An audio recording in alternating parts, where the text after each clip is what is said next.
Daphne and Twilight led their ragtag group across the expanse of the Nightmare Realm. The freed prisoners continued to pour out of the Prison of the Lost, but they paid them no mind. How will you defeat the Nightmare Tyrant? Twilight asked. Nobody's ever been able to so much as harm him before. Twilight, have you ever wondered what lies beyond the Prison of the Lost? Daphne asked. No. Twilight answered. I've never wondered about that. I wonder now. Daphne nodded. If we can somehow get into the inner circle of the Nightmare Realm, we might be able to discover what lies beyond. I might be able to get us in. Sandy said. I know a little bit about the Nightmare Tyrant because I'm one of his many victims. I've been his prisoner for as long as you could ask. A squirrel to hold another squirrel. I've seen his power. I can help you get past his defenses. Lisa nodded. That's why I wanted to free you first. I'm glad I was right. We'll have to do this quickly. Daphne said. Night is coming soon. Let's get to work before nightfall. Wait, what about Morgan? I can take care of myself. Morgan said. I'm a Succubus, the first fighter. I was once the queen of the Demon Realm before the Nightmare Realm consumed it. If you say so. But I'd still like to have you on our side. Daphne said. The 8 travelers set off across the Nightmare Wastes, leaving the Nightmare Realm behind. As they traveled, they spotted another group of travelers in the distance. Is that? Twilight said, squinting. Spike. And Mike. Mordecai said, waving. Hey, Mike. He shouted.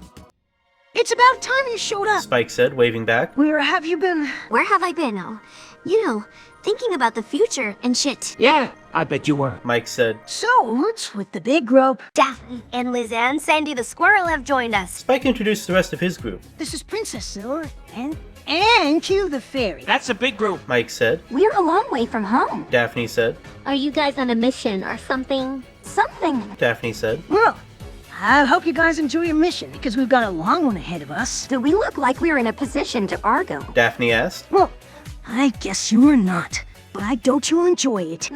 What do you think? So, you going to join us or what? Oh, I don't know. What are you guys doing this deep in the Nightmare Realm? We're trying to save as much of the mortal realm as we can before the Nightmare Tyrant gets everything. Pearl explained.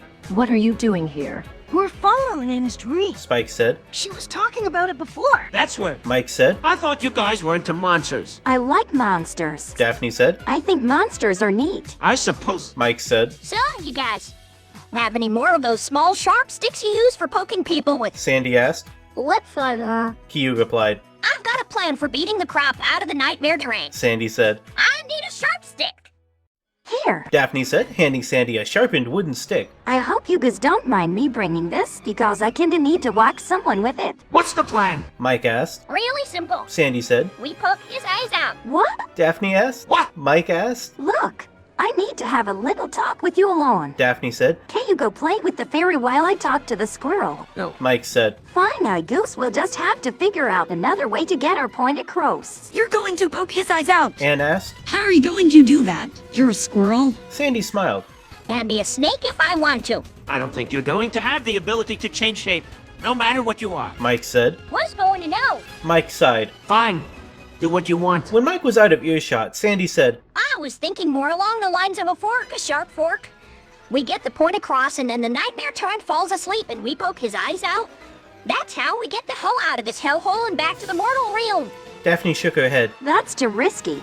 If the Nightmare Tyrant wakes up, we're dead. We need something less risky. Risky? Just another word for fun. Sandy said. You coming? Damn right. Daphne said. Sandy ran up a tree. After a few minutes, she came back and said. I can't see anything from here. We should go back down. Daphne and Mike returned to the lower branches. When the group sat down, Daphne said. So, what do you think, Mike? Should we go with Sandy's plan? No. Mike said. I have a better idea. What? Daphne asked. We use this. With that, Mike brought his fist down on top of a nearby rock. A small gash formed and blood seeped out. I'll turn into a bat. Mike said. And you can hit him with that. Daphne smiled. Sounds fun. What else you want to try? I don't know. Daphne said. What other crazy things have you got in store? I have a few more. Mike said. You want to hear them? Maybe later. Daphne said. Right now, I need to go see how the fairy's doing. You can just see her now if you want. Mike said. I'm going to sleep. Later. Daphne said. All right, I'm going. Later. She walked away toward the fairy who was sitting atop a nearby flower. Did he say that? Yeah. The fairy said. I think he's going to try to poke out my eyes. I'd rather you came to play with me than him. I'd love to play with you, Daphne said. but I can't. You see, there's a war going on and, well, you know. I'll come over when there's no war. The fairy said. You promise. Daphne asked. Promise. The fairy said. Daphne walked away. Then she stopped and said, See you soon, little one. She watched the fairy go and went to see how her plan was coming along. I still can't see a damn thing. Mike said. What am I supposed to do? Nothing. Daphne said. Until you grow a pair and take the lead. Daphne pulled out her wand. Stand back. She said. I'm going to dream up vision shin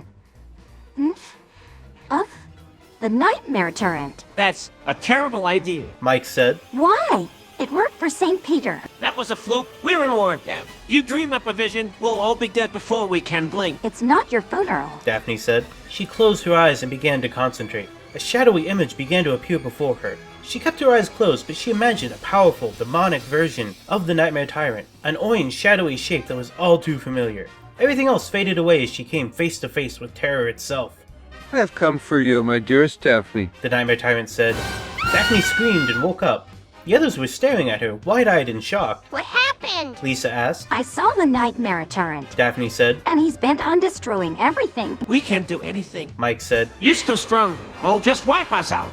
I know. Daphne said. We need a plan. We need to think of something. Pearl said. Well, escape. Twilight said. We'll flee into the wastelands and find a way to destroy the Nightmare Tyrant. No, we can't. Mordecai said. We need to stop him. How? Daphne asked. We kill a nightmare tyrant. Mordecai said. Are you insane? Mike said. You're too strong, we did. It's okay. I have an idea. Daphne said. What? Lisa asked. We use the power of the nightmare turret against him. Daphne said. The nightmare turret would never allow that. Morgan said. He'd just take it back. We make him a double agent. Daphne said. What? Said Mike. It's brilliant. Daphne said. If the nightmare turret is so bent on destroying everything, why not use him against his own goals? Are you out of your mind? Mike asked. You'd never do that. No, I'm certain he'd do it. Daphne said. Look at what he's done to this world. He's turned everything into a nightmare realm. Maybe he's done so much damage he's beyond redemption. I don't like it. Lisa said. What he kills you, you're asking a lot of him. I'm not asking much. Daphne said. We use his powers against him, and we trap him for good. If he kills us, he kills himself. What are you planning to do? Mike asked. I'm not sure yet. This is a foolish plan. Morgan said. Even if you manage to capture the nightmare turret, what do you do with him? You can barely stand up straight, you're a wreck. I could get the ultimate nullifier, and then we nullify him. Daphne said. That's even worse than before. Lisa said. It would be a massacre. I know, but we're left with no choice. Daphne said. If we don't destroy him, everything is lost. Everything. Said Morgan. Yes, Daphne said. everything. Let's do it. Said Anne. I guess if we're all dead, we'll at least get a big help. If we could get the Four Kings to Renat, it could distract him enough to allow us to get to him. Pearl suggested. The Four Kings, Zelda asked. like my father. Oh, my brother! Lisa added. It was a trick. Morgan asked. No, I haven't spoken with them. Daphne said. I have no idea if they'll agree to this, but I have to try. There's no point. Spike said. I killed the Black Fang years ago under orders of the Nightmare King.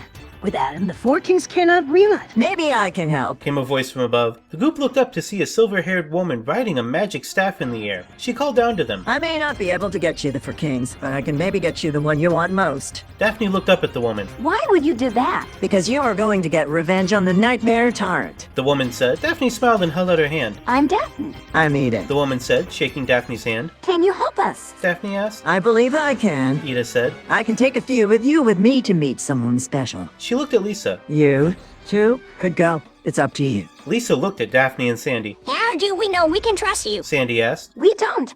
But we don't have much of a choice. Daphne said. She hates the Nightmare Tyrant as much as any of us. Lisa said. You should see what he did to her. I could kill her in an instant. Said Morgan. Really? Ida asked. Try me. Morgan squared her jaw. I will. Good. Ida said. Come along. I'll take you to meet your friends. Are you sure about this? Daphne asked. I am. Ida said. Daphne nodded. You go with you. Said Sandy. No. Daphne placed a hand on Sandy's shoulder. You stay here. If anything goes wrong, you get the group out of here. I'll try to convince the Nightmare Tyrant to let you go. But trust me. Daphne said. Daphne turned to her friends. Are we all ready? Ready as I'll ever be. Said Lisa. Lisa, Zelda, Twilight, and Morgan all agreed to accompany Daphne and Ida. The rest stayed to continue their search. Let's go, Said Daphne, and she, along with Ida, ascended into the air. Be careful. Said Sandy. Daphne waved and disappeared in a cloud of smoke. So, next time we'll follow Daphne, Ida, and the others to wherever they're going. This chapter ended up being a bit meandering, largely because the AI just kept saying and doing things that I thought were funny, so I just kind of let it go. At first, the AI had the original group of characters like Daphne and Twilight and Sandy in them, just kind of wandering, and it did the thing where it just describes walking in a bunch of different ways for several paragraphs, and I didn't like that, so I deleted all of that and decided to introduce Spike's group because we hadn't seen them in a bit. And I thought, we'll just get these characters together and see what happens. And I'm happy with the result. I think that turned out to be a lot more interesting this way.